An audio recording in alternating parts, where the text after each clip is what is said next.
Quem for chegando, eu vou aceitando aqui na chamada. Beleza? Então, bora lá. Boa tarde, pessoal. Sejam bem-vindos ao nosso quarto encontro da disciplina de Projeto Detalhado de Software. Hoje a gente vai começar a falar sobre um dos assuntos principais da disciplina, que consiste no diagrama de casos de uso, certo? Diagrama esses que teve surgimento na UML, conforme a aula que vocês viram ontem, e que é muito importante na questão de você fazer um projeto detalhado de um software, certo? Você utilizar esse artefato, esse artefato documental dentro do contexto de desenvolvimento de um software, beleza? Então, dando início aqui à nossa discussão, a gente vai falar alguns pontos iniciais sobre o diagrama de casos de uso, certo? Coisas que estão relacionadas a ele. E a gente vai dando nosso start ao que compõe esse diagrama e o que é importante frisar aqui nesse primeiro momento. Então vamos lá. O diagrama de casos de uso, para quem não conhece, ele possibilita a compreensão do comportamento externo do sistema por qualquer pessoa. E quando a gente fala por qualquer pessoa, significa que a gente não está englobando somente os desenvolvedores, mas sim qualquer pessoa interessada no desenvolvimento do software, certo? E aí, por qualquer pessoa, a gente pode entender os clientes, os usuários finais. E quando a gente pensa nesse tipo de público, clientes, usuários finais, subentende-se que eles não vão ter muito conhecimento dos aspectos por trás da nossa ferramenta. Eles só vão estar mais interessados nas funcionalidades que o software, o sistema oferecem para eles, não com a forma como eles estarão configurados por trás. E aí é justamente isso que o diagrama de casos de uso faz. Ele vai apresentar essas funcionalidades por meio de uma perspectiva de usuário. Essa perspectiva, já que a gente está tratando, essa premissa do usuário, essa visão do usuário que vai estar utilizando o nosso sistema, então a gente vai estar entendendo, visualizando o nosso software sobre uma camada superficial. Quais são as funcionalidades que ele oferece, quais são os usuários e como eles estão configurados, enfim, coisas que a gente vai ver aqui no decorrer dessa aula, certo? Esse diagrama de casos de uso, ele é o mais abstrato, flexível e informal dentre todos os diagramas da UML, certo? Isso aqui vocês vão ver na medida da nossa aula, mas realmente ele é tido como o mais abstrato, flexível e informal. E por conta disso, ele acaba sendo utilizado em várias etapas do processo de engenharia de software aplicado no desenvolvimento do nosso sistema, certo? Já que ele vai servir de base para a elaboração de outros diagramas que vão dando mais complexidade, uma maior robustez ao aparato documental do nosso software, certo? E aí, conforme eu também já tinha enfatizado ontem, ele acaba sendo utilizado nas etapas de levantamento e análise de requisitos. E isso eu friso aqui, mais uma vez, para quem está pagando a disciplina de engenharia de requisitos comigo, a gente vai ver essas questões mais detalhadas, como ocorre o levantamento, análise de requisitos, e como esse diagrama ele vai ser utilizado dentro do contexto da engenharia de requisitos. Aqui no contexto dessa disciplina, a gente vai ver ele de uma forma mais geral, a gente não vai se ater muito aos detalhes, até porque o diagrama de caso de uso ele faz mais sentido de ser utilizado nessa etapa de levantamento na área de requisitos. O que a gente vai ver aqui é como esse diagrama está configurado de uma forma geral, certo? Que dê um entendimento razoável, digamos assim, desse diagrama e como ele vai ser utilizado para a elaboração dos outros diagramas, em especial o diagrama de classes, certo? Então, vamos lá. O diagrama de casos de uso, ele tem por finalidade apresentar uma visão externa geral das funcionalidades que o sistema deverá oferecer aos usuários, sem se preocupar com a questão de como tais funcionalidades serão implementadas. Ou seja, a gente tem essa visão superficial, certo? Que é muito bacana para você negociar com o cliente, você mostrar para o seu usuário final, já que para esse tipo de leitor, para esse tipo de público, as funcionalidades por trás, como elas estão sendo implementadas, pouco importa. Eu só quero saber o que o sistema, na verdade, ele tem a oferecer para mim, certo? Não estou preocupado com os algoritmos que você está utilizando por trás, com as estruturas de dados, com as tecnologias, com a linguagem, com diz infinitas coisas. Não estou preocupado com isso. Estou preocupado somente com o que o software tem a oferecer para mim, de forma que ele resolva o meu problema, certo? E aí essa afirmação que foi dita pelo nosso sábio e velho engenheiro de software, certo? Que vai ter uma presença aqui massiva no decorrer das nossas aulas. Então, beleza. A gente viu que o diagrama de casos de uso ele é de grande auxílio para a identificação e compreensão dos requisitos do sistema, já que ele dá essa visão das funcionalidades e é bastante utilizado dentro do âmbito da engenharia de requisitos. E aí, esse diagrama de casos de uso, ele vai ajudar você, futuro engenheiro de software, ou pessoa que vai trabalhar com a modelagem de algum sistema, seja em algum contexto profissional ou algum contexto pessoal. Esse diagrama de casos de uso, ele vai te ajudar a especificar, visualizar e documentar as características, funções e serviços do sistema que são desejados pelos usuários. Até porque a gente desenvolve um sistema baseado no quê? Nos desejos dos nossos usuários. O que o meu usuário quer que eu, como engenheiro de software, como desenvolvedor, faça para ele para resolver o seu problema. Quando a gente não está trabalhando com o usuário, a gente está buscando resolver um problema específico. E o próprio problema específico que a gente está tentando resolver já vai dar uma noção do que é preciso desenvolver para poder solucionar aquele problema, certo? E aí também é interessante enfatizar aqui nesse momento que o diagrama de casos de uso, ele vai identificar os usuários que vão interagir com o sistema, certo? Os possíveis pessoas que vão utilizar, um cliente, um funcionário, um sócio, enfim, diferentes usuários, quais são os seus papéis dentro do uso desse sistema, certo? E quais são as funções que ele pode requisitar. Até porque quando a gente pensa em cliente e funcionário, por exemplo, um cliente, ele tem um determinado nível de funcionalidades que estão disponíveis para ele dentro daquela visão de cliente, e o funcionário tem as suas funcionalidades exclusivas, certo? O que é exclusivo, o que é dedicado para um funcionário, em muitos cenários não é dedicado para um cliente, por exemplo, certo? O cliente vai ter uma visão mais supérflua do sistema, enquanto o funcionário vai ter uma visão mais profunda, uma visão mais administrativa, enfim, são coisas que a gente vai vendo aqui no decorrer dessa aula com os exemplos que eu trouxe. Vamos lá. O diagrama de casos de uso, ele utiliza a linguagem informal na descrição dos casos de uso, certo? E essa linguagem informal é o que te permite conversar, negociar, demonstrar esse aparato documental com os clientes, certo? Com pessoas que não estão tão, digamos assim, interessadas nos conceitos por trás do desenvolvimento, certo? E aí ele vai apresentar a visão geral do comportamento do sistema, e aí, conforme já enfatizei aqui várias e várias vezes, ele pode e deve ser utilizado nas reuniões iniciais com clientes, certo? Quando vocês forem para o mercado de trabalho, para quem quiser seguir carreira nessa área, essas reuniões com os clientes, elas são extremamente importantes, porque é o cliente quem está solicitando, é o cliente, na verdade, quem está dizendo o que você vai fazer, certo? Então, quando você tem essa reunião com os clientes para poder para poder levantar requisitos e ter um melhor entendimento das solicitações do cliente em relação aos aspectos do software, então você pode utilizar esses diagramas de caso de uso para poder negociar com ele, para falar, olha, o que você sugeriu, eu consegui pensar nessas funcionalidades que o sistema pode oferecer, e aí como essas funcionalidades serão oferecidas, como os usuários farão uso, enfim, essas são coisas que você pode e deve frisar dentro de uma reunião com o cliente, certo? Mas assim, quais são as vantagens do diagrama de casos de uso, certo? Dentro desse contexto para os clientes. Ele vai te permitir ilustrar o comportamento do software, que é exatamente isso que o diagrama de casos de uso faz, certo? Quando vocês forem ver, tem esse melhor entendimento, isso vai ficar bem claro para todo mundo, tenho absoluta certeza. Ele também facilita a compreensão, certo? Entender o que é o software, quais são as funcionalidades, como ele será utilizado, enfim. Também é importante frisar que o diagrama de casos de uso, ele auxilia na identificação de falhas na especificação.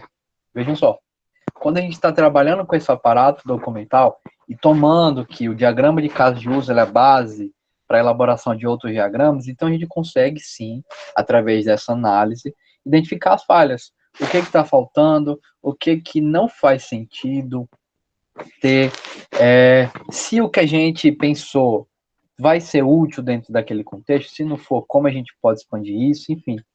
E também pode ser utilizado para verificar se os requisitos foram bem compreendidos, certo? Se tudo que o seu cliente ou que o problema que você está tentando resolver, tudo que foi licitado a partir disso, se está bem compreensível, se faz sentido, enfim, são alguns dos aspectos vantajosos do uso do diagrama de casos de uso, certo? E aí é importante frisar também que recomendo-se apresentar o diagrama de casos de uso juntamente com o protótipo do sistema, certo? Para quem está pagando PDI comigo, Projeto Detalhado de Interfaces, protótipo é uma coisa que a gente vai aprender ao longo da disciplina, certo? Para quem já pagou essa disciplina, então já tem uma noção do que vem a ser um protótipo, certo? Mas aqui no momento que eu quero frisar que a relevância da apresentação do diagrama de casos de uso em conjunto com o protótipo é gigantesca. Por quê? Com o diagrama de casos de uso, você tem um aparato documental, o que você pode utilizar para negociar com o cliente, certo? E fechar um acordo. Com o protótipo, você já tem uma noção de como o sistema será, como será o sistema final. E aí o usuário, de posse desse diagrama de casos de uso, para ver o que foi licitado, o que foi negociado, ele pode utilizá-lo para verificar se tudo que está ali, naquele diagrama de casos de uso, está presente no protótipo. E se está presente no protótipo, como pode ser útil para mim, certo? Então é muito bacana que, em cenários da vida real, diagrama de casos de uso sejam utilizados em conjunto com o protótipo de um sistema. Beleza, vamos lá. O diagrama de casos de uso, ele tem dois, digamos assim, elementos principais, certo? Que são os atores e os casos de uso. Ao longo de todas as vezes em que eu citei diagrama de casos de uso, que eu falei sobre esse camarada aqui, eu fui citando atores e casos de uso, certo? Mas eu não cheguei a falar o que de fato é um ator e nem cheguei a falar o que de fato é um caso de uso, certo? Então, meio que esse conceito tá abstrato, digamos assim, na mente de vocês. Ah, professor, o que é um ator? Ah, professor, o que é um caso de uso? Então, pensando justamente nisso, é o que a gente vai discutir agora. Vamos começar falando primeiro sobre o que são os atores, certo? A gente vai conhecer esses camaradas que são dos elementos principais do diagrama de casos de uso. Então, bem, os atores, eles vão representar papéis desempenhados pelos diversos usuários que utilizam serviços e funções do sistema, certo? E aí, quando a gente pensa nesses atores, eles podem ser qualquer tipo externo que venha interagir com o seu sistema. Não só pessoas de verdade, certo? Usuários finais, mas também um hardware especial ou um outro software. Então, em tese, esse ator, ele é qualquer elemento externo que vai interagir com o seu sistema, certo? Se dentro do estudo do meu sistema, da modelagem dele, eu identifiquei os aspectos internos que interagem com o meu software, então eles serão denominados atores, certo? Pode ser um usuário final, pode ser um hardware, pode ser um outro software, enfim, se está fazendo uso do sistema que eu estou modelando, consequentemente é o quê? Um ator. Os atores, dentro do diagrama de casos de uso, eles são representados pelo símbolo de bonecos magros, certo? Vocês vão ver aqui mais à frente. E aí, cada ator, dentro do diagrama de casos de uso, ele vai conter uma breve descrição abaixo do símbolo que representa. Ou seja, vocês vão ter um ator representado pelo símbolo do boneco magro, certo? E aí, abaixo desse bonequinho, a gente vai ter uma descrição dizendo o que é esse ator. Se ele vai ser um usuário, se ele é um funcionário, se é um leitor de código de barras, enfim. É extremamente importante que vocês identifiquem o tipo de ator que está sendo utilizado dentro do seu diagrama de casos de uso. Porque isso vai proporcionar um melhor entendimento do seu sistema, de como os usuários vão estar utilizando dentro dos seus diferentes papéis, até porque, como eu disse agora há pouco, um cliente, ele tem uma visão do software diferente da visão do funcionário, o funcionário tem funcionalidades mais exclusivas, mais administrativas, enfim. Então, é importante que vocês frisem na elaboração do diagrama de casos de uso de vocês, a descrição desse ator, certo? E aí, vamos ver como isso se configura. Olhem só, o bonequinho magro, certo? Acredito que vocês já devem ter visto na disciplina. Na disciplina não, em algum momento no curso, a gente tem esse símbolozinho do bonequinho magro, certo? Que é uma coisa extremamente famosa na nossa área. E abaixo nós temos a descrição. Então vejam só, eu tenho aqui 5 papéis diferentes, certo? Papéis aleatórios que eu trouxe só para contextualizar isso aqui, que demonstram que demonstram os tipos de atores que nós podemos ter dentro do diagrama de casos de uso. Óbvio, isso aqui não limita os papéis de um ator, são só exemplos. Vocês podem ter uma infinidade de papéis, desde que vocês respeitem o contexto do seu software, certo? Por exemplo, em que momento seria útil um gerente? Ou em que momento seria útil um funcionário, um cliente, entendeu? Então, é isso que vocês têm que levar em consideração. O papel, na verdade, que o ator vai representar, tem que ser condizente com o sistema que vocês estão modelando, certo? E olha só também que interessante, aqui em cima eu trouxe o gerente, funcionário, cliente. Tá, são papéis desempenhados por pessoas reais, não é verdade? Eu posso ser um gerente dentro de um sistema, eu posso ser um funcionário dentro do sistema, também posso ser um cliente dentro do sistema. Beleza, até aqui nem é novidade. Só que olha aqui embaixo os 2 exemplos que eu trouxe. O medidor de radiação e o sistema integrado. Opa, eu como pessoa posso ser um medidor de radiação? Ou eu como pessoa posso ser um sistema integrado? Não. Mas o que pode ser um medidor de radiação? Ah, pode ser um hardware. Um hardware que vai fazer uso do software que eu estou modelando. Beleza. Então eu posso desempenhar isso aqui, eu posso dedicar isso aqui como um papel representado por um ator. Já que um ator é qualquer coisa externa que faça uso do nosso software. Sim, posso. E um sistema integrado? Eu posso ser um sistema integrado? Não, não posso. Não tenho capacidade de ser um sistema.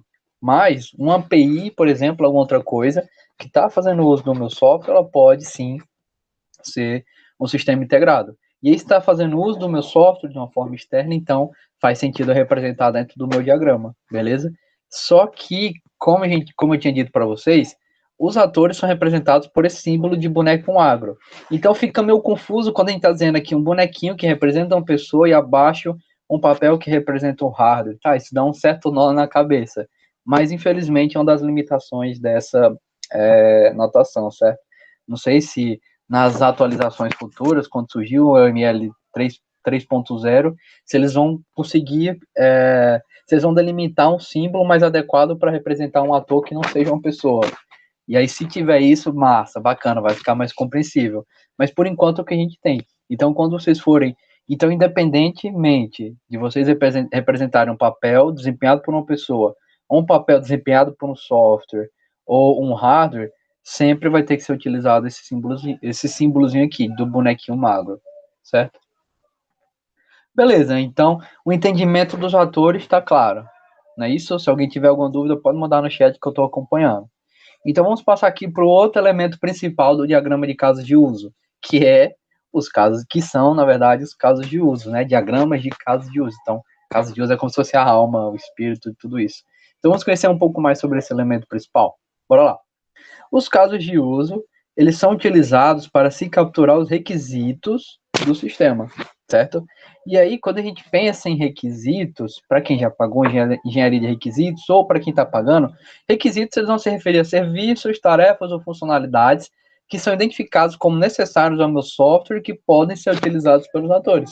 Ou seja, o que o meu software vai prover que vai ser útil para as pessoas que vão utilizar o meu software, certo? E esses casos de uso, eles são utilizados para se expressar e documentar os comportamentos pretendidos pelo meu sistema. Os casos de uso, diferente dos atores, eles não são representados por um bonequinho magro, não faz sentido ter isso. Eles são representados, dentro do nosso diagrama de casos de uso, por elipses.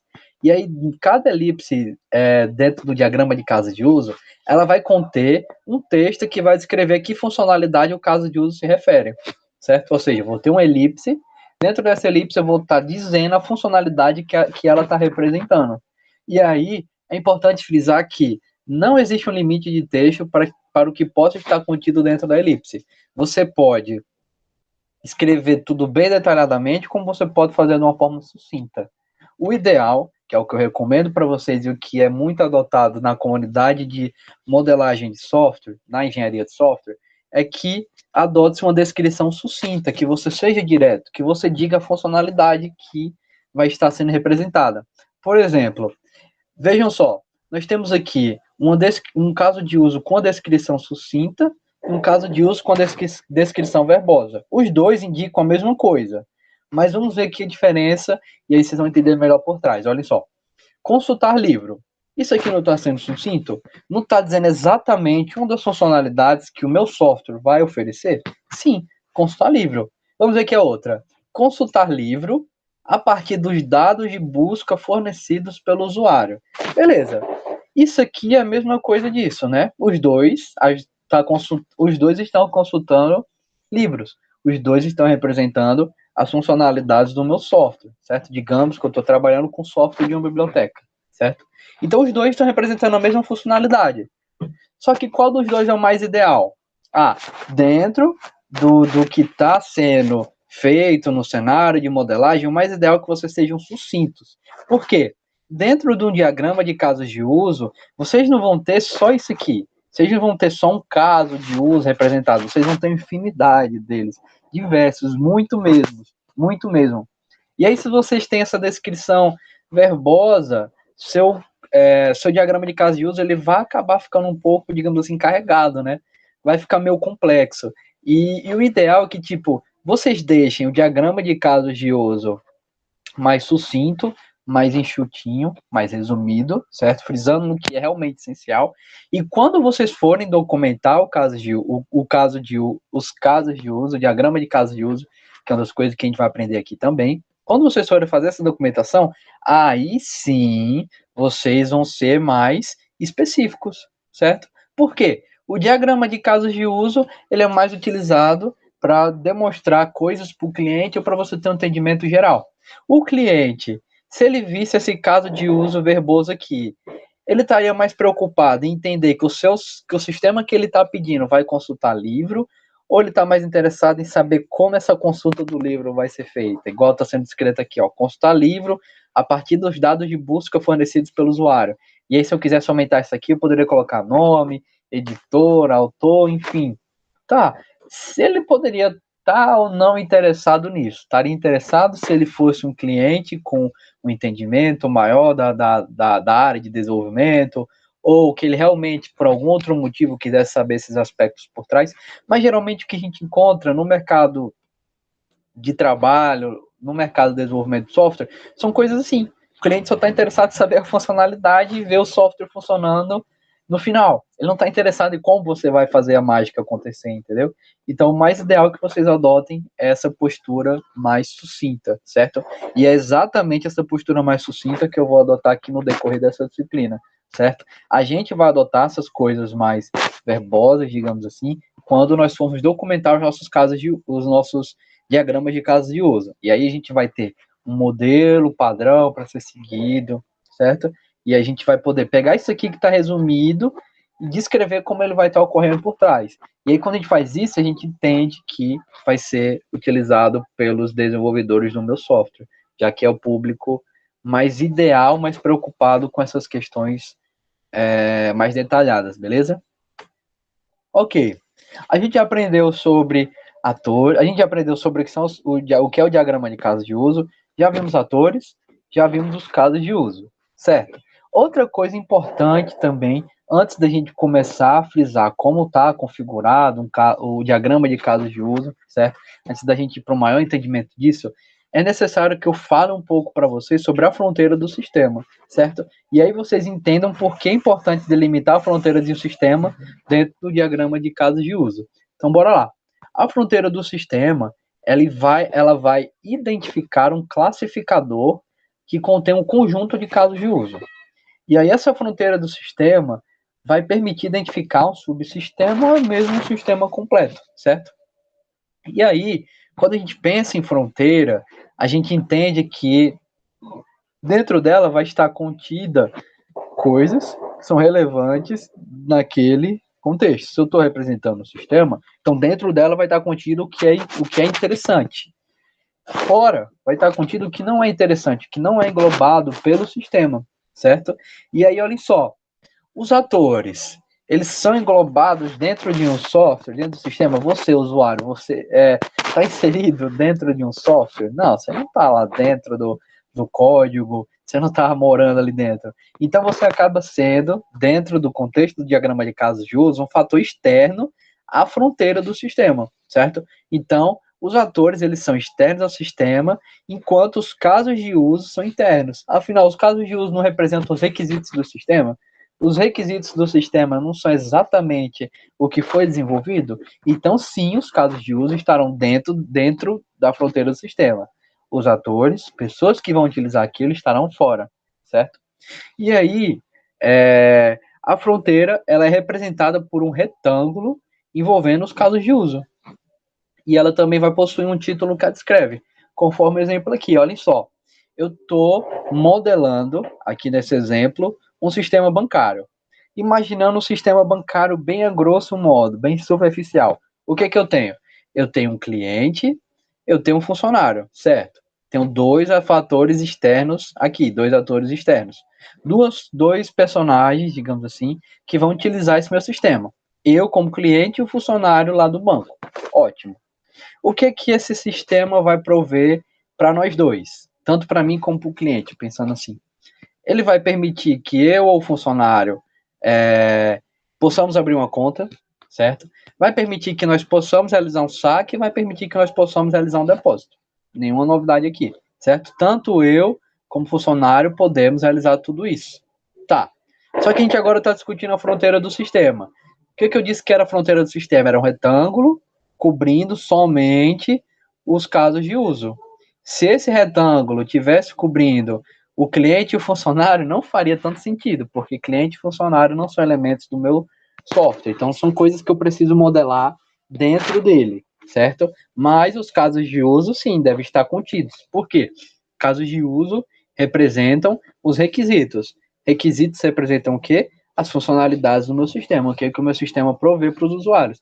Então, faz sentido que isso aqui ocorra. E olhem só, eu tenho um retângulo cobrindo os meus casos de uso, certo? Os meus requisitos.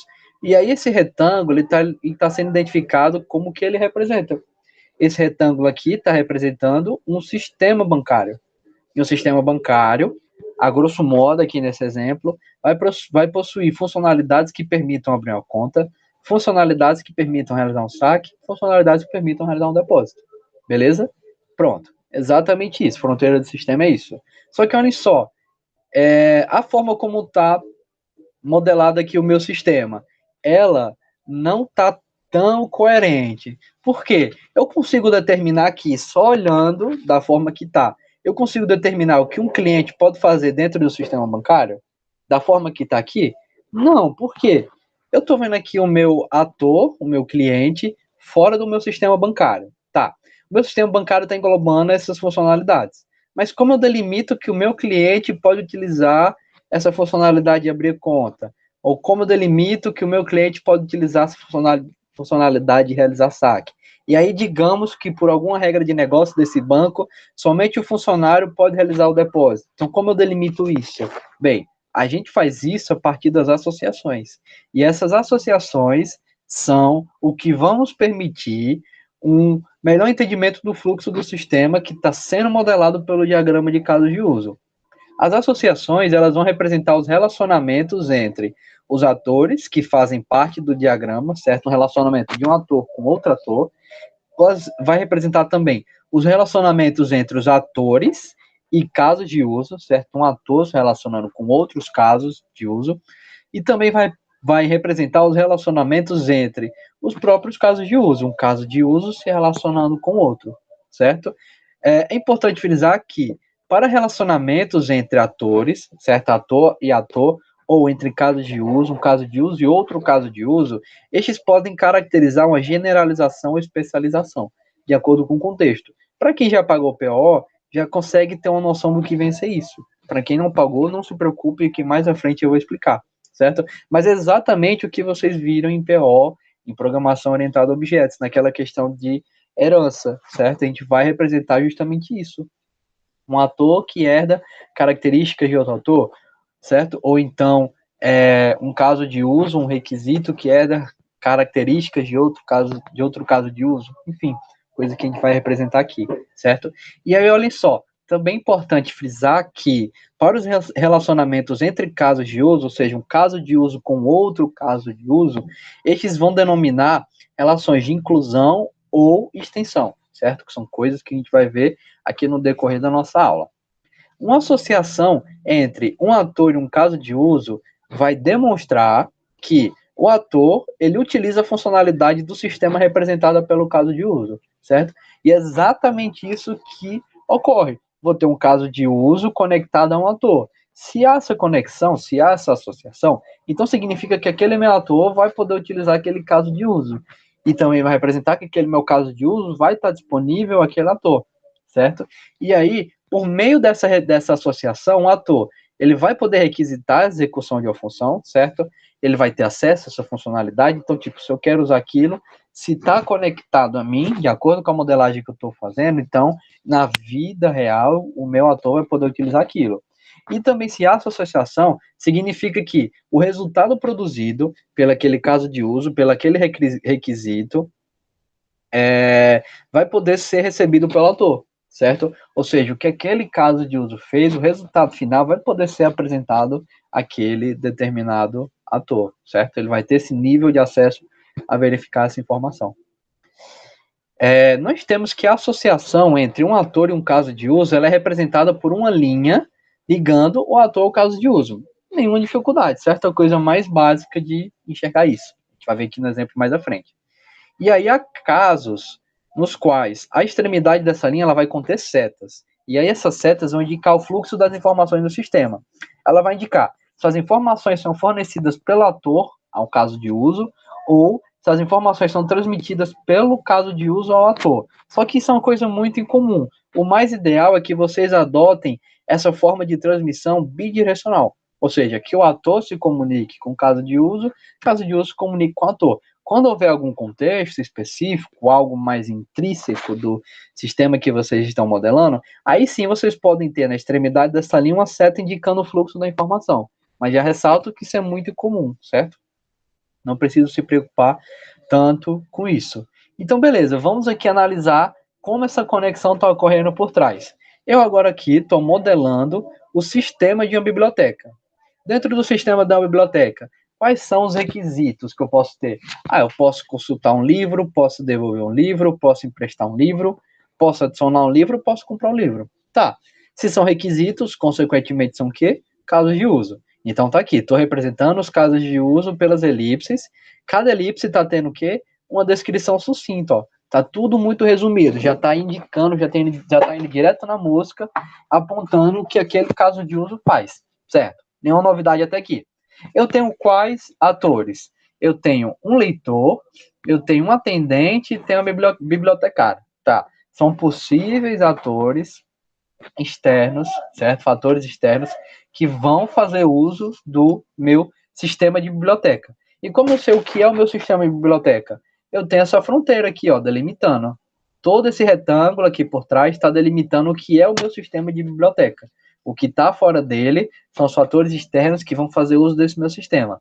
E aí eu tenho aqui uma descrição desse meu sistema de biblioteca, requisitos, certo? Casos de uso, na verdade, e os atores. Ótimo. O que é que eu tenho de novo aqui, que eu não mostrei até agora?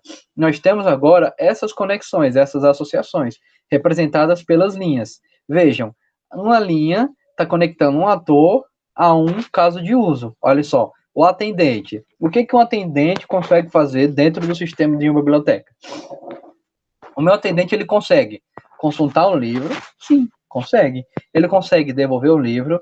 Sim, consegue. Ele também consegue o quê? Emprestar um livro. Veja só, vamos lembrar do tempo em que a gente não estava no EAD, certo? Que vocês iam lá para a biblioteca do nosso campus. Quando vocês iam ser atendidos pelo pessoal que ficava lá na biblioteca, ou seja, os atendentes, quais eram as funcionalidades que os atendentes conseguiam fazer naquele sistema, no sistema que eles utilizam, que eu não sei qual é o nome.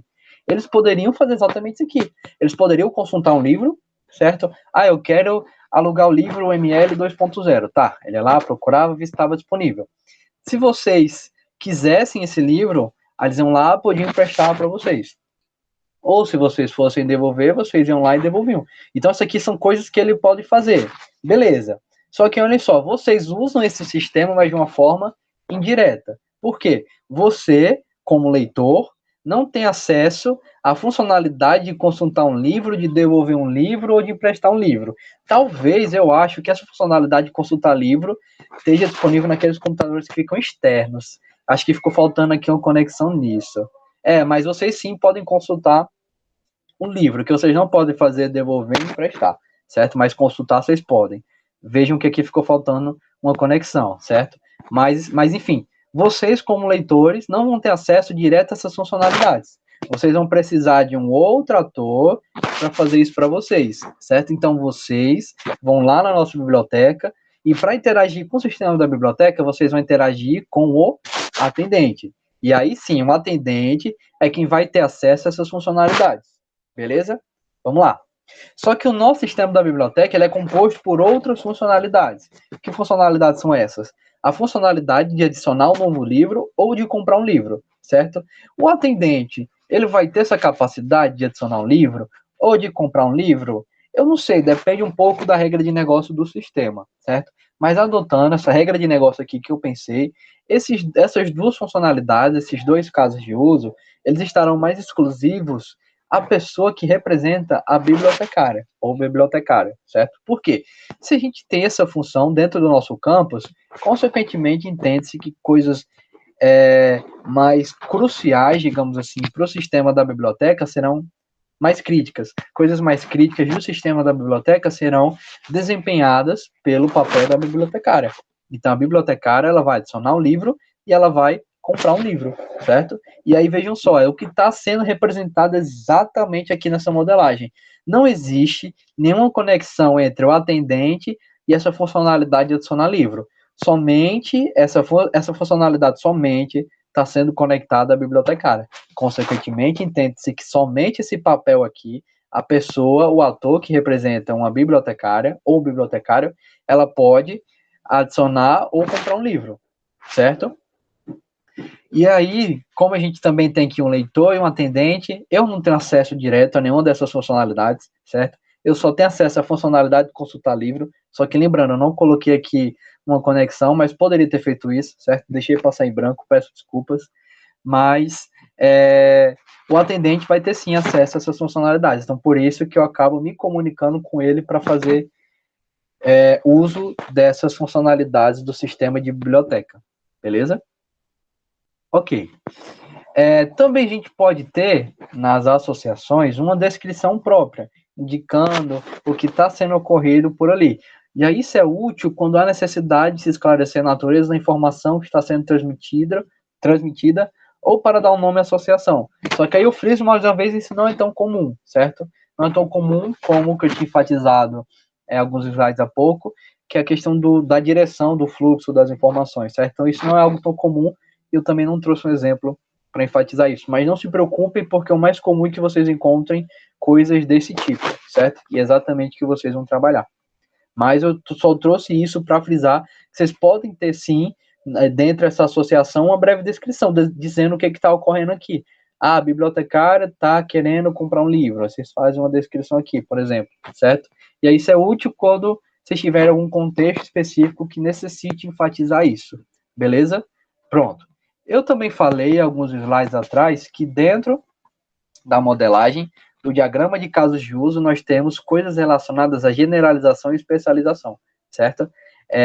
E aí, isso é sim similar ao que vocês viram em PO, em Programação Orientada a Objetos, certo? Aqui a palavra especialização sai errada, depois eu vou corrigir. Mas vamos lá. Relacionamento de generalização e especialização, ele é um relacionamento que é utilizado para expressar uma associação entre dois ou mais casos de uso com características semelhantes e pequenas diferenças entre si, certo? Ele também pode ser utilizado para os atores, a gente vai ver mais à frente. Então, bora lá. Se a gente tem essa noção, que a gente está utilizando a generalização e a especialização para representar uma associação entre dois ou mais casos de uso, então, isso vai nos permitir utilizar os conceitos de herança e coisas que são utilizadas em PO, certo? Por isso que a OML tem esse embasamento nesse paradigma de programação, certo? De desenvolvimento de software. Beleza. Na ocorrência desse relacionamento, você vai definir um caso de uso geral, que vai descrever as características compartilhadas por todos os casos de uso especializados. Por isso que generalização e especialização, uma coisa geral, coisas especializadas dessa coisa geral. É exatamente isso que vocês vão fazer. Vai ter esse caso de uso geral, e esse caso de uso geral, ele vai ter suas características compartilhadas com os casos de uso especializados, certo? O caso de uso geral, ele deve estar relacionado com os casos de uso especializados que herdam suas características. Isso tem que ficar extremamente claro dentro do seu sistema. Para quê? Quando você for mostrar para o seu cliente, ou quando, no decorrer do projeto detalhado do seu software, aquele artefato, diagrama de casos de uso, for utilizado como complemento para a elaboração de outros, como, por exemplo, que a gente vai ver aqui na disciplina, quando ele for utilizado para a elaboração do diagrama de casos, do diagrama de classes, então é importante que essa relação esteja clara, certo? Não fique subentendida. Se vocês estão fazendo se vocês estão representando uma generalização e especialização, que isso fique bem evidente, certo? E aí, como isso fica evidente? A gente vai ter uma representação por uma linha com uma seta que vai apontar para o caso de uso geral. E aí, essa seta ela vai estar conectada com os casos de uso especializados. Ou seja, os casos de uso especializados vão estar apontando para quem? Para o caso de uso geral. Então, isso vai simbolizar um conceito de generalização e especialização, certo? Ou herança, como a gente está acostumado em ver em PO. Como isso ocorre? Olha só. Eu tenho aqui casos de uso, requisitos que possuem similaridades entre si. Abrir uma conta comum, abrir uma conta especial, abrir uma conta poupança. Eu não estou abrindo uma conta, independentemente do seu tipo? Sim, estou. Então, a gente tem coisas relacionadas aqui. Tá. Só que o processo de abertura de uma conta também ele não teria os seus passos utilizados pelo processo de abertura de uma conta especial? Sim, é a mesma coisa. Só que com esse diferencial que eu vou estar abrindo uma conta especial. Então, em algum momento, alguma coisa exclusiva desse processo de abertura de conta especial vai ser realizada. A mesma coisa com o processo de abertura de uma conta poupança. Eu vou ter, sim, os passos, os mesmos passos realizados pelo processo de abertura de uma conta comum, sim, eu vou ter, só que em algum momento eu vou ter alguns passos específicos desse processo de abertura de uma conta poupança. E aí, se eu tenho essa similaridade entre esses três camaradas, significa que eu vou ter o quê? Uma generalização e especialização. E aí, como eu enfatizei, essa generalização e especialização é representada por uma seta, certo? Uma linha com a seta, apontando para o caso de uso geral, e os casos de uso especializados, que vão herdar as características daqui, estarão apontando para ela, certo? Para o caso de uso geral. Então, é exatamente o que está acontecendo aqui, ó. Abertura de uma conta especial, esse requisito, abrir conta especial, e o requisito abrir conta poupança estão apontando para quem? Para o requisito geral, abrir conta comum, certo? E é assim que a gente representa essas questões dentro de um diagrama de casos de uso, quando a gente está fazendo coisas relacionadas aos casos de uso, certo? Mas é importante também frisar que essa generalização e essa especialização, ela também é aplicada a quem? Aos atores, certo? E aí, se eu estou aplicando esses conceitos de generalização e especialização, eu estou permitindo representar níveis diferentes de usuários. E que também é o que ocorre quando a gente está trabalhando com programação orientada a objetos. A gente tem, sim, diferentes níveis de usuários, certo? E aí isso é bacana porque vai te permitir proporcionar um aproveitamento das associações definidas, certo? E vai evitar que muitas linhas se entrecruzem no diagrama. Vejam só, vou abordar esse último ponto depois que eu explicar melhor os exemplos aqui à frente. Mas vejam só, se eu enfatizei que as questões de generalização e especialização também podem ser aplicadas a atores, e isso vai representar diferentes níveis, certo? Dentro da modelagem do meu software, é exatamente o que está sendo representado aqui. Vamos considerar o exemplo de um sistema de conta bancária. Beleza? Similar ao exemplo que eu estava apresentando aqui. Ó. Se eu tenho essas operações, abrir conta comum, conta especial, conta poupança, subentende-se que eu estou o quê? Dentro do sistema bancário. E aí, dentro do sistema bancário, eu tenho esses três papéis desempenhados. Eu posso ter uma pessoa comum, certo? Um cliente comum. Posso ter um cliente pessoa física e um cliente pessoa jurídica. Um cliente pessoa comum vai ter os dados mais gerais possíveis, os dados compartilhados entre uma pessoa física e uma pessoa jurídica. O que diferencia uma pessoa física de uma pessoa jurídica? Uma pessoa física vai ter o seu CPF, certo? E o seu RG, por exemplo. Uma pessoa jurídica vai ter o seu CNPJ, nome de fantasia, enfim, vai estar representando uma empresa. Isso aqui vai estar representando uma pessoa comum, certo? Nós. E aí, quando eu estou trabalhando também dentro do contexto de modelagem de software, já que isso é algo que é refletido na regra de negócio do meu software, porque se eu estou modelando um sistema bancário, então no meu sistema bancário eu vou ter sim a presença desses dois camaradas. Eu vou ter um usuário que vai ser uma pessoa física, por exemplo, nós, vou ter um usuário que vai representar uma empresa, certo? E é exatamente isso aqui que a gente faz para modelar esses papéis, certo? Esses diferentes papéis desempenhados no nosso sistema. Então, é similar ao que a gente viu é similar ao que foi aplicado para os casos de uso. Vou ter uma seta apontando para o ator geral, e esse ator geral é apontado pelos atores especializados, certo? Ou seja, os atores especializados vão dar as características da pessoa, certo? E é exatamente isso o que está ocorrendo aqui. Beleza, mas só enfatizar isso e não trazer um contexto mais amplo, algo que te proporcione o melhor entendimento, não deixaria tão claro. E é isso que eu fiz aqui. Vamos analisar como esses papéis estão desempenhados dentro de um sistema. Vejam só que bacana. Eu estou considerando aqui a modelagem de um sistema de informação qualquer, certo? E aí, dentro desse sistema de informação qualquer, eu posso ler um arquivo, gravar um arquivo e excluir um arquivo. Beleza, funcionalidades mais básicas. E aí tudo isso aqui está sendo representado pelo meu retângulo, então está englobando os casos de uso. Os casos de uso representam os requisitos. Ótimo. Só que vejam só que interessante. Externamente ao meu sistema de informação eu tenho o quê? Eu tenho três atores diferentes. E esses atores, eles estão relacionados um com o outro através de uma generalização e uma especialização. Vejam só, o usuário júnior está sendo apontado por um usuário sênior, ou seja, o meu usuário sênior tem características do meu usuário júnior. O meu usuário sênior está sendo apontado por quem? Administrador. O que simboliza? Que o meu administrador ele tem características do meu usuário sênior. Beleza. Vamos analisar mais profundamente o que está ocorrendo aqui dentro dessa modelagem. O meu usuário sênior, ele pode somente ler um arquivo, certo? Já que é uma funcionalidade não crítica.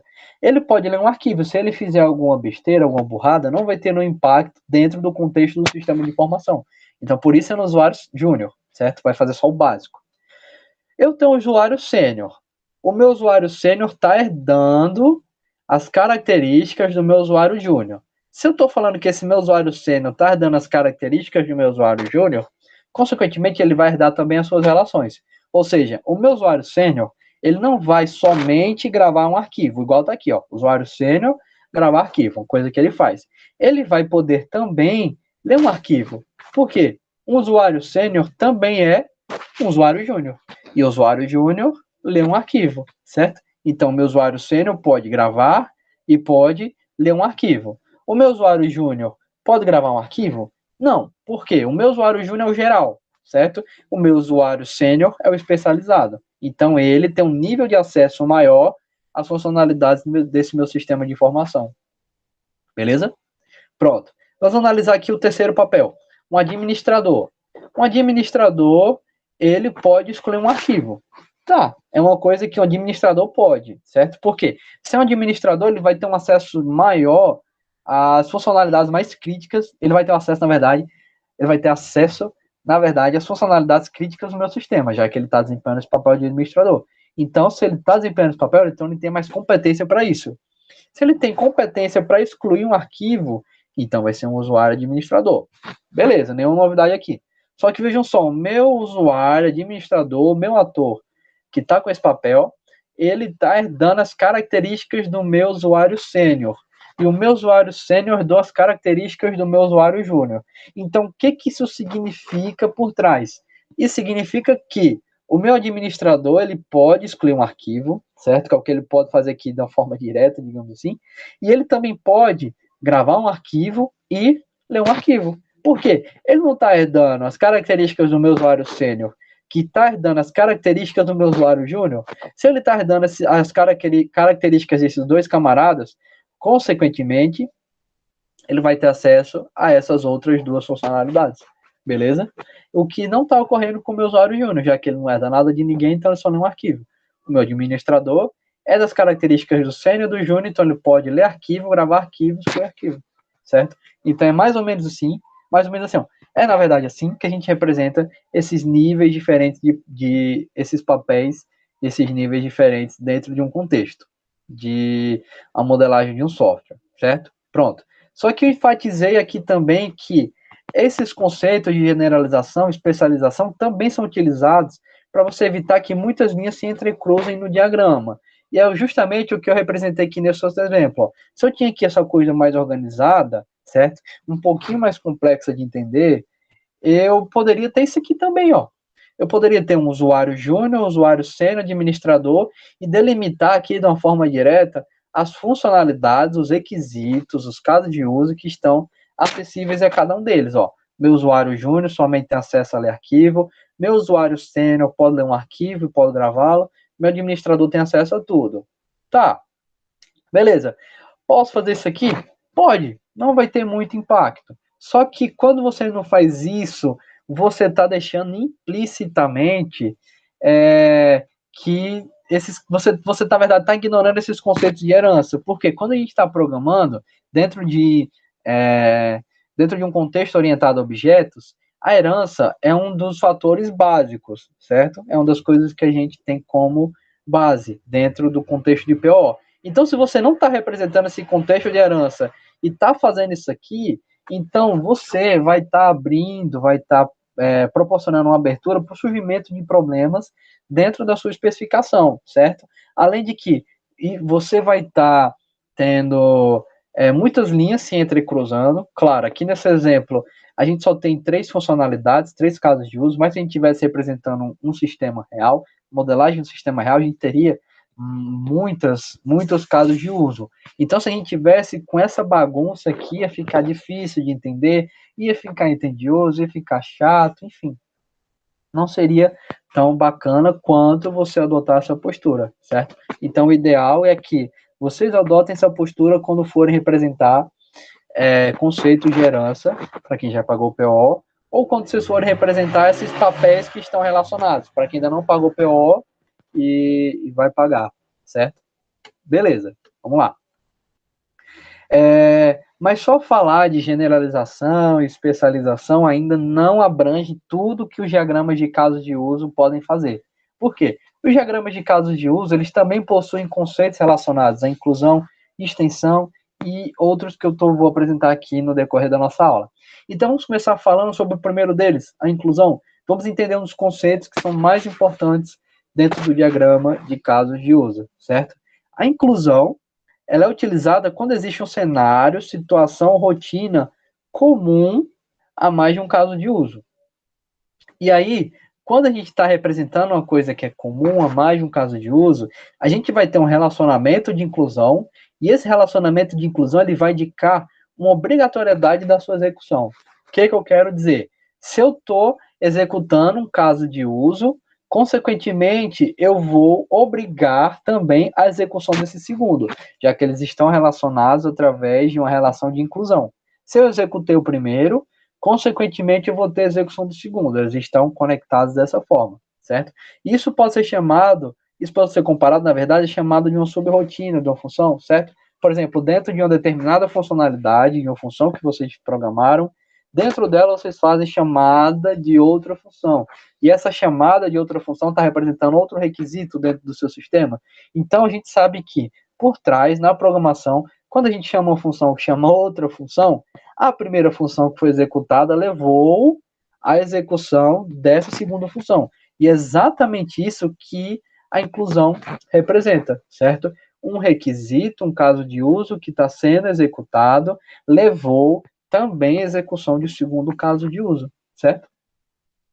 E aí, a inclusão, ela é representada por uma linha tracejada, contendo uma seta em uma das extremidades. Essa seta, ela vai apontar para o caso de uso incluído no caso de uso posicionado na outra extremidade da linha. O que isso quer dizer? O caso de uso que levou à execução do segundo vai ter uma linha tracejada apontando para esse segundo, certo? E dentro dessa linha, certo? Junto com essa linha, na verdade, a gente vai ter um estereótipo. Esse estereótipo, ele vai estar com a palavra include, certo? E de inclusão, de incluir, na verdade, em inglês, certo? E essa palavra reservada aqui, ela vai estar entre os sinais de menor e maior, dois sinais de menor e maior, na verdade. E ela vai estar com esse formato aqui, ó. Menor, menor include, maior, maior, menor, menor include, maior, maior, certo? Então vai estar com esse formato aqui. E esse estereótipo, os estereótipos, na verdade, para quem não conhece, eles servem para destacar um componente, uma associação, atribuindo-lhe características em relação aos seus iguais. A gente vai ter uma diferenciação, vai estar um destaque, vai estar dizendo que aquela determinada associação de inclusão representa. É o que está ocorrendo aqui nesse exemplo, vejam só. Eu agora estou modelando um sistema de e-commerce. Eu estou indo na Steam, pronto, para quem pagou o projeto detalhado, para quem está pagando o projeto de design de interface comigo, ontem eu trouxe o exemplo da Steam, de uma compra de um jogo que eu estava fazendo lá, comprando Among Us, por exemplo. E aí eu estou lá no site de e-commerce, certo?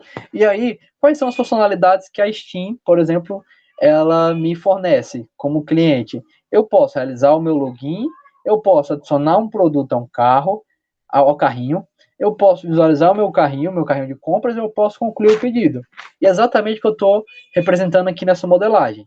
Tenho o meu cliente conectado aos casos de uso, às funcionalidades de realizar login, adicionar produto ao carrinho, visualizar carrinho, concluir pedido. Beleza, nenhuma novidade até aqui, certo? Coisas que vocês já estão familiarizados com o que está sendo apresentado aqui nessa aula. Beleza, nenhuma novidade. Só que olhem só, eu tenho aqui agora uma relação de inclusão entre o caso de uso de concluir pedido e o caso de uso de visualizar carrinho. Mas olha só, pô, vamos pensar por que a gente tem essa relação de inclusão. Quando eu vou concluir o meu pedido, estou lá na Steam, adicionei o Among Us no meu carrinho, certo? E aí eu vou concluir o pedido. Quando eu vou concluir o pedido, a execução dessa funcionalidade de concluir o pedido leva também à execução da funcionalidade de visualizar o meu carrinho. Por quê? Para quem está pagando o projeto de design de interface comigo, a gente tem que guiar o usuário durante as etapas que estão sendo realizadas no nosso sistema. Ou seja, se eu estou no sistema de e-commerce, eu tenho que deixar claro para o meu usuário o que ele vai ter que fazer para poder concluir a sua compra. Tá. Então, se eu vou concluir o meu pedido, eu vou levar o meu usuário para a próxima etapa, que é de visualizar o pedido. E aí, de visualizar o pedido, ele vai lá, vai ter as coisas relacionadas a isso. Vai visualizar o pedido, depois vai fazer a conclusão, enfim. Por que isso aqui está ocorrendo? Porque quando eu vou concluir o pedido, eu visualizo o meu carrinho, certo? Mas eu só vou visualizar o meu carrinho quando eu for concluir o pedido? Não, o meu cliente, ele também tem acesso a essa funcionalidade de visualizar carrinho. Em qualquer momento ele pode fazer essa visualização. Ele pode ver quais são os itens que ele adicionou, quais foram os jogos que ele adicionou ao seu carrinho, os jogos que ele quer comprar, certo? Então isso significa que não necessariamente essa funcionalidade de visualizar carrinho somente vai estar disponível quando ele for concluir o pedido. Isso aqui simboliza o que a gente tem na vida real.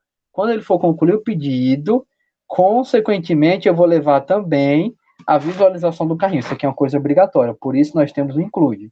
E aí o include, conforme eu disse para vocês, como ele é representado, ele aponta o caso de uso que vai ter algo incluído, vai apontar justamente para esse caso de uso incluído. E aí a gente vai ter o estereótipo de include, certo? Entre os dois sinais de menor e os dois sinais de maior relacionado, certo? E a setinha, ó, setinha apontando para quem ele está incluindo, beleza? É isso que ocorre. Vamos analisar outro exemplo para isso ficar mais claro. Vamos voltar para o sistema bancário. Lá no sistema bancário, vocês lembram que nós tínhamos as funcionalidades de realizar um depósito e realizar um saque? Sim. E aí eu tenho meu cliente se relacionando com isso. Ó. Meu sistema bancário englobando todas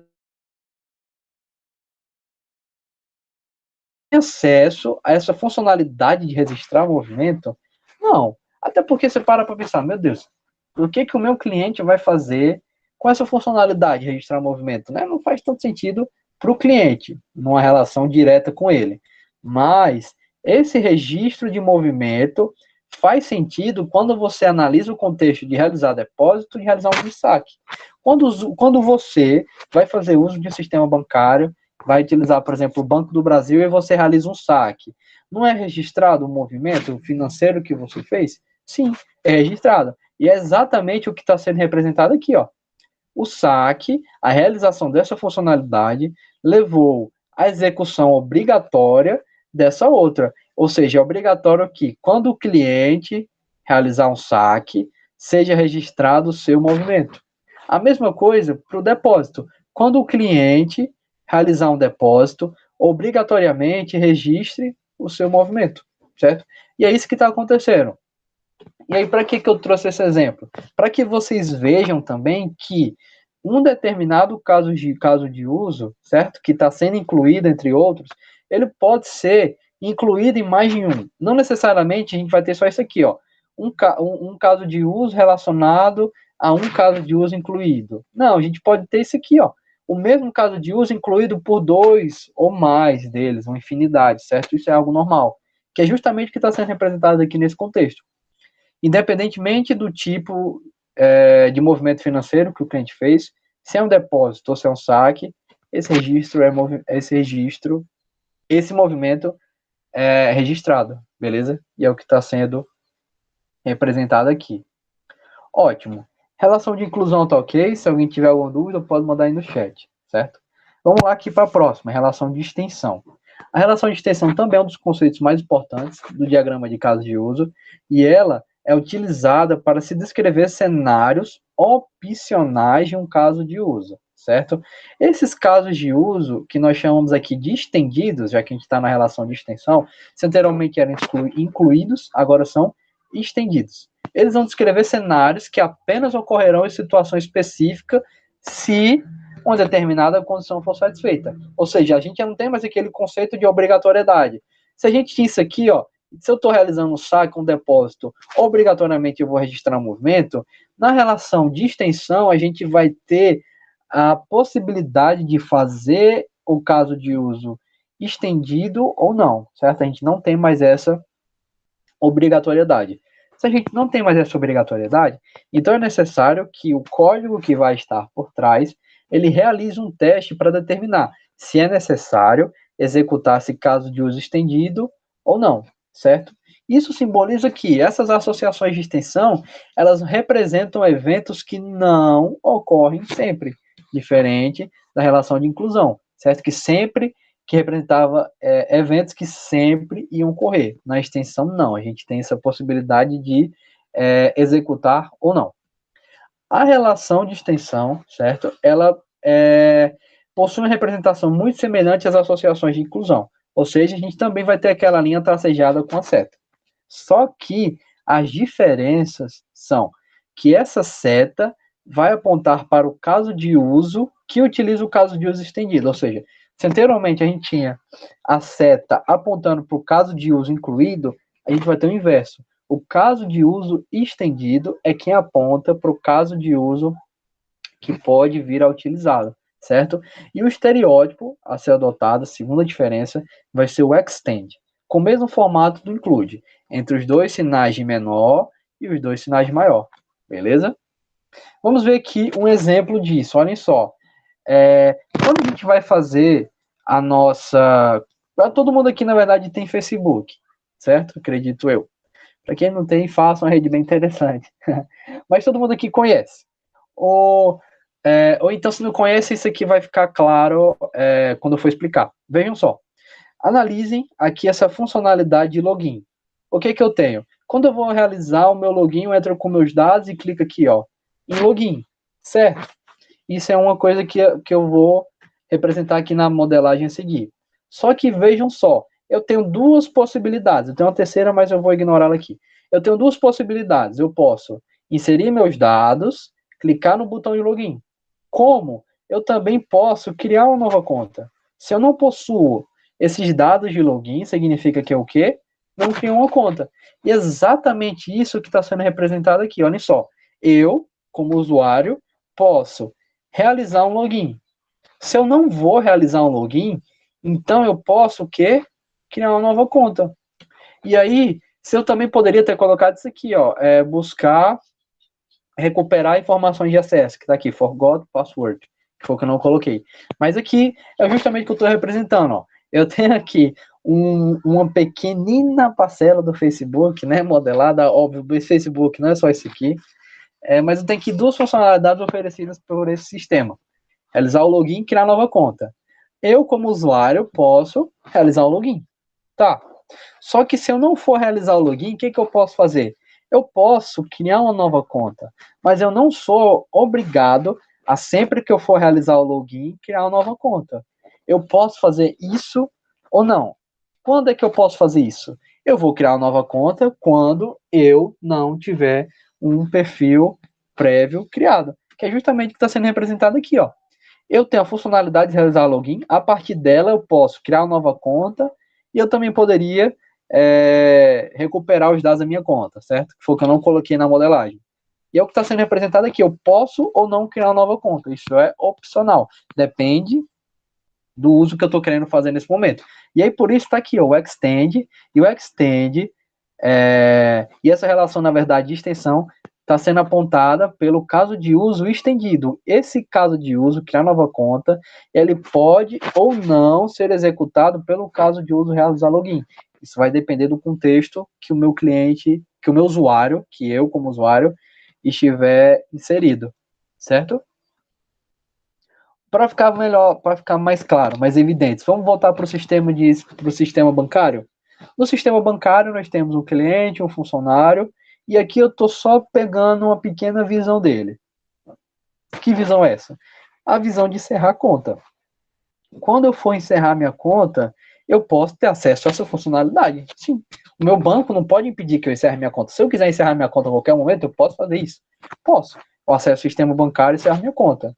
Se eu tiver algum problema para encerrar minha conta, enfim, eu posso pedir para que um funcionário faça isso. Ou um funcionário, em algum determinado contexto, pode encerrar a conta de algum cliente. Tá. Uma funcionalidade aqui, ó, compartilhada pelo cliente e funcionário. Beleza? Só que o que a gente tem aqui? Nós temos, de novo, as funções de realizar saque e realizar depósito. Mas olhem só, esses casos de uso, de realizar saque, realizar depósito, eles são obrigatórios? Sempre que eu for encerrar minha conta, eu vou ter que realizar um saque, vou ter que realizar um depósito? Não vou ter que fazer isso. São coisas aqui opcionais. E são coisas que vão depender do contexto atrelado à sua conta. Quando a gente vai realizar um saque no encerramento da conta, quando essa conta ela possui algum saldo positivo. Se a minha conta possui um saldo positivo e eu vou encerrar, então eu tenho aqui o quê? Sacar o dinheiro que está lá. Se essa minha conta possui um saldo negativo, então eu não posso encerrá-la sem quitar a minha dívida. Como eu quito a minha dívida? Realizo um depósito para o banco, certo? Se eu vou encerrar minha conta, estou devendo R$10, então vou lá e realizo um depósito de R$10. Se eu vou encerrar minha conta tem R$10, então eu vou lá, realizo o saque desses R$10, certo? E é justamente o que está sendo representado aqui. Depende da situação, dos fatores, para esses casos de uso aqui sendo executados. Eu posso encerrar minha conta sem executar esses dois camaradas? Posso. Se eu não tiver um saldo negativo nem um saldo positivo, minha conta está com R$0, então eu posso ir lá encerrar ela e não vou precisar realizar um saque e realizar um depósito, entenderam? Então, por isso que o Extend é mais viável dentro desse contexto. Beleza. Só que tem uma coisa que é necessário frisar, que é as restrições que ocorrem dentro da relação de extensão, certo? Vamos ver aqui. Essas restrições são compostas por um texto entre chaves e elas são utilizadas para definir validações, consistências, condições que devem ser aplicadas a um determinado componente de situação. E aí, no caso de extensões, nem sempre fica claro qual é a condição para que um caso de uso estendido seja executado. E aí, para facilitar essa compreensão, a gente utiliza essas restrições. Vejam só, se vocês fossem analisar isso aqui, se eu só jogasse para vocês isso, turma, analisem por que eu posso realizar um saque, um depósito, por que eu posso ou não realizar um saque, um depósito quando eu vou encerrar minha conta. Só analisando essa modelagem aqui que foi feita. Vocês teriam um pouco de dificuldade para interpretar isso. Por quê? Seria necessário que vocês tivessem conhecimento das regras de negócio por trás disso, certo? Porque isso aqui não está claro. Mas quando a gente aplica esses conceitos de restrições, a gente consegue obter isso aqui, ó. Eu estou agora com uma restrição dizendo por que eu vou precisar realizar um saque, por que eu vou precisar realizar um depósito quando for encerrar minha conta. E essas restrições, elas são representadas por esses camaradinhas aqui, essas notinhas autoadesivas, pelo menos dentro do Asta, que é o software que eu utilizei. Depois vou mostrar para vocês ele. Mas vejam só, agora quando a gente analisa isso aqui, está mais claro, está mais entendível do que essa situação. Porque aqui estava implícito, vocês teriam que ter um conhecimento das regras de negócio por trás. Aqui não. Se vocês não soubessem que era necessário você ter um saldo positivo para realizar esse caso de uso, com isso aqui você já poderia entender. Olha só, meu cliente vai encerrar a conta. E aí, se ele tiver um saldo positivo, ó, se o saldo for positivo, ele faz o quê? Realiza o saque. Ou seja, se tem dinheiro dentro da conta, antes de encerrá-la, ele saca. Se o meu cliente vai encerrar a conta e ele está devendo para o banco, então, antes dele encerrar a conta, tá aqui, ó, o saldo dele negativo, ele vai fazer o quê? Realizar um depósito. E é justamente para isso que servem essas restrições, para dar um maior entendimento para o nosso diagrama de caso de uso, beleza? Outro ponto interessante também, os pontos de extensão, certo? Um ponto de extensão, ele vai identificar um ponto no comportamento de um caso de uso. E isso pode refletir que esse caso de uso ele poderá ser estendido pelo comportamento de outro caso, pelo comportamento de outro caso de uso se a condição for satisfeita. E aí vamos retomar aqui o exemplo da conta. Olhem só, estou deixando isso aqui mais robusto para trazer um melhor entendimento. Eu tenho aqui, ó, os meus pontos de extensão. Quais são os meus pontos de extensão? Saldo positivo e saldo negativo. Por quê? O que é um ponto de extensão? Se nesse caso aqui de encerrar a conta, eu tenho saldo positivo, então é um ponto de extensão. Se é um ponto de extensão, vai me levar para um caso de uso que está sendo estendido, certo? E aí, eu realizo isso aqui quando essa condição é satisfeita, se o saldo for positivo. Outro ponto de extensão, quando o saldo é negativo, e ele me leva para qual deles? Me leva para cá, para esse caso de uso. E aí eu tenho aqui essa restrição apontando. Então, vejam só, à medida que eu vou adicionando mais elementos na minha modelagem, ela se torna mais compreensível. Retomando, quando eu tinha isso aqui, não era tão claro, ficava um pouco confuso. Você precisava ter um conhecimento das regras de negócio por trás. Mas, quando eu tenho isso aqui, fica muito mais nítido. Claro, é necessário que vocês tenham um pouco de conhecimento das teorias e das coisas aqui por trás para entender o que é um ponto de extensão, o que é uma restrição, mas mesmo assim, as coisas ficam claras. E isso é muito bom para quando você vai negociar com o seu cliente e também para quando o pessoal, desde o engenheiro de software, o pessoal da sua equipe, até mesmo você, quando for tomar esse artefato aqui para desenvolver os outros artefatos. Ou seja, quando você for tomar isso aqui, algo que está mais claro, e for desenvolver o código por trás, ou for fazer o diagrama de classes, ou algum outro diagrama, você já tem uma noção maior das regras de negócio por trás, do que se você tivesse nisso aqui. Isso aqui está muito vago. Isso aqui não, isso aqui já está mais detalhado, certo? E é o que vocês, e é o ideal que vocês façam, beleza? Pronto. Uma outra coisa interessante também que pode ser representado dentro do diagrama de casos de uso é a questão da multiplicidade. Para quem já pagou banco de dados, já deve estar um pouco familiarizado com esse conceito. E olha só, a multiplicidade em uma associação ator-caso de uso, ela vai especificar o número de vezes que um ator pode utilizar um determinado caso de uso. E ela especifica também o número de vezes que o caso de uso pode ser utilizado pelo autor, ou seja, uma relação vice-versa. Especifica quantas vezes um autor utiliza um caso de uso, quantas vezes um caso de uso é utilizado por um determinado autor. Isso é muito similar à multiplicidade que a gente vê nos bancos de dados, certo? Olhem só, o que isso significa aqui? Eu estou agora com um sisteminha mais simples, um sistema de sócios de clube. O que esse meu sistema de sócios de clube faz? Ele está só aqui com a funcionalidade de cadastrar um sócio, certo? Teria outras funcionalidades, mas eu não quis trazer nesse momento. Beleza. Essa funcionalidade de cadastrar um sócio, ela pode ser utilizada pelo próprio sócio, como também pode ser utilizada por um funcionário. Ótimo.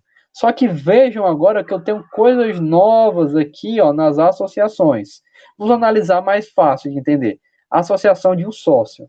Um sócio pode realizar um cadastro, que é o seu próprio cadastro. E esse cadastro de sócio pode ser realizado somente por um sócio. Então, a relação aqui é a multiplicidade de 1 para 1. Um sócio vai realizar um cadastro. Um cadastro de sócio. Um cadastro de sócio é realizado por somente um sócio. É o que está representado aqui. Vamos analisar agora o outro lado, do funcionário. Um funcionário ou mais pode realizar um ou mais cadastros. Da mesma forma que um ou mais cadastros podem ser realizados por um ou mais funcionários, certo? E é isso aqui que a gente está representando. Mas não se preocupe em entender isso agora logo de cara. À medida que a gente for avançando aqui na disciplina, eu vou trazendo mais contextos que tragam uma melhor ideia sobre isso, certo? Trouxe só para vocês terem um entendimento geral disso. E aí também temos os conceitos de estereótipos, que eu tinha falado anteriormente. E aí os estereótipos, só para retomar, já estou finalizando aqui nessa aula, certo? Eles vão possibilitar um certo grau de extensibilidade aos componentes ou às associações da UML. Por quê? Eles vão permitir que vocês identifiquem componentes ou associações que, embora semelhantes, eles têm alguma característica que os diferencie e lhes dê um certo destaque. Para isso que serve esses estereótipos. E aí, quando você usa estereótipos, vocês podem estar conferindo funções extras ou diferentes a um componente, proporcionando-lhe uma certa originalidade, certo? E aí, dentro da UML, existe uma grande quantidade de estereótipos, que eles podem ser aplicados aos mais diversos componentes da UML. E aí, cabe a você... e aí você também, engenheiro de software, vai poder criar os seus próprios estereótipos, certo? Você tem essa autonomia para fazer isso dentro do ML, é uma coisa permitida. Os estereótipos, eles são escritos dentro dos sinais de menor, dentro de dois sinais de menor e maior, igual os estereótipos que a gente viu do include, da extend, da mesma forma. Vamos ver aqui um contexto. Voltando para o sistema bancário, meu cliente pode abrir uma conta, realizar um saque e realizar um depósito. Mas, digamos que eu estou fazendo uma coisa mais específica, eu já estou adicionando uma maior complexidade à minha modelagem, então veja só, eu quero deixar evidente que abrir conta, realizar um saque e realizar um depósito é um processo. E aí, se eu quero deixar claro que isso é um processo, dado o contexto de uso dessa minha modelagem, se eu quero deixar isso claro, então eu posso utilizar um estereótipo. E tá aqui, ó, utilizei o estereótipo de process. E ele está entre os sinais de menor e maior. Dois sinais de menor e de maior. Ó, realizar um depósito é um processo realizado pelo meu sistema bancário. Realizar um saque é um processo que é realizado pelo meu sistema bancário. Abrir conta também é um processo que é realizado pelo meu sistema bancário. E esse processo, ele é ativado, iniciado, a partir do meu cliente, quando ele faz uso dessas funcionalidades proporcionadas pelo meu sistema bancário. Beleza? Pronto. Então, vamos lá apresentar aqui só as conclusões e a gente encerra a nossa aula, beleza? Nós vimos aqui hoje, na nossa aula, o que é um diagrama de caso de uso. Deixei claro todas as nuances do diagrama de caso de uso. Se surgirem mais algumas, se eu tiver deixado passar em branco, eu retomo nas nossas aulas posteriores, certo? Mas aí nós vimos os principais conceitos relevantes, as coisas que são a alma do diagrama de caso de uso, que são os atores, casos de uso, certo? As relações de associação de inclusão, extensão, estereótipo e outras tantas que eu trouxe aqui nesse momento, beleza? E aí, para quem quiser dar uma lida no material que eu utilizo como base, tá aqui a referência dele, certo? Capítulo 3 do livro de UML2, páginas 52 a 69, certo? E é isso, gente. Se vocês tiverem alguma dúvida, podem mandar aí no chat agora, eu estou aqui acompanhando. Se não, vocês estão liberados aqui da nossa aula, certo? Deu para a gente ver aqui muita coisa, certo? Do diagrama de caso de uso. Então, eu espero que tenha ficado claro para vocês. E aí, nas próximas aulas, a gente vai começar a brincar mais com esse camarada. Eu vou trazer algumas situações aqui e a gente vai colocar a mão na massa, beleza? Vou também apresentar o software que eu utilizo para fazer esses diagramas, certo? De caso de uso, que no caso é o Asta. Se vocês já tiverem conhecimento, já tiverem ele baixado na máquina de vocês, ótimo. Se não tiverem, depois eu ensino até a ganhar uma licença de estudante. Mas é isso, gente. Alguém tem alguma dúvida? Aí, agradeço aí, Jaime, pelo elogio. Ótima aula. Valeu, meu irmão. Agradeço. Mas aí, alguém tem alguma dúvida? Se não tiver, vocês estão liberados. Tá tudo ok? Pronto, beleza. Então é isso, gente. Se tá tudo ok, então vocês estão liberados. E aí, na próxima quinta, a gente se reúne novamente para já começar a brincar aqui com os diagramas de casos de uso, beleza? Então, bom final de semana aí para todos, bons estudos. E valeu aí pela disposição de vocês terem vindo, mesmo hoje sendo um feriado facultativo. Então, valeu, gente. Um abração aí, se cuidem, viu? Tchau, tchau. Valeu.